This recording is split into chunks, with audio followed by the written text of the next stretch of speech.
Well, I found that when I get stuck, it's really because what I've just written was somehow not right.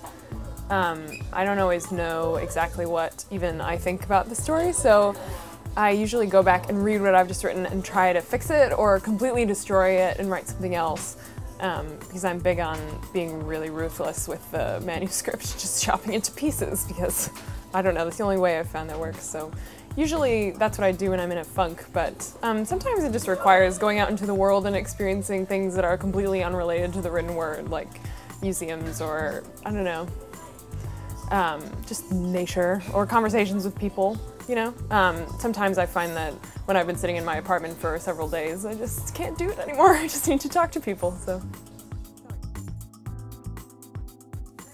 I don't think it would be at all true to have stories that only end happily, because life doesn't end happily or go very well all the time, and more often than not it doesn't. So what's more important than having a happy ending or a sad ending just for the sake of being happy or sad is for the story to feel as real as possible, and to listen to the characters and look at what you have in the plot and what you've set up to happen, and make the most believable. And I don't know, I guess it does have to feel resolved in some way if it's happy or sad. Otherwise it's kind of an unsatisfying story. So I think that might be more important, for it to be honest and resolved than happy.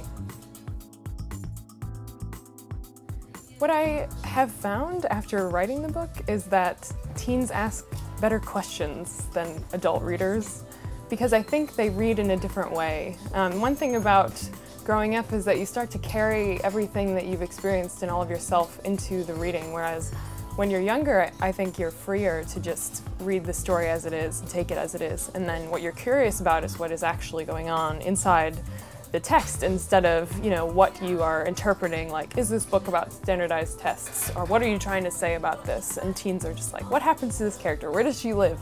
And, you know, what came before? And, you know, the story feels real to them. So hearing that kind of response and seeing readers who read that way, and trying to read that way myself, I think that's been really the best part about writing for teens.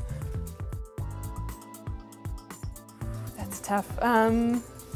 I think I would really like to run a bakery. I have always baked a lot of bread, but I can only follow a recipe because I don't know anything about chemistry, and I could never invent something of my own because it would turn out like just a flat cracker pancake thing. But if I could invent all kinds of new baked goods, and I don't know, just doing something with your hands when you spend so much time in your head, I think starts to sound really appealing. And also, I would probably gain a lot of weight if I did that, so maybe it's better that I'm doing this.